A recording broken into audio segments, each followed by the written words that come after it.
పదాలు చదివే చిన్నారి బాట,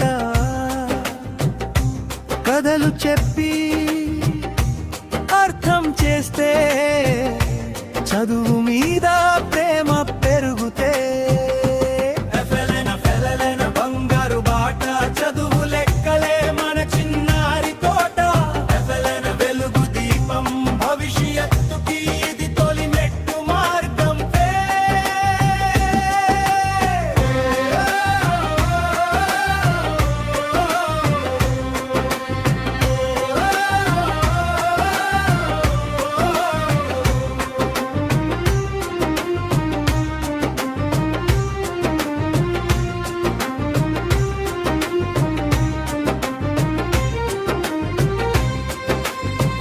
ఒకటి రెండు లెక్కల పాట కలిపి తీసే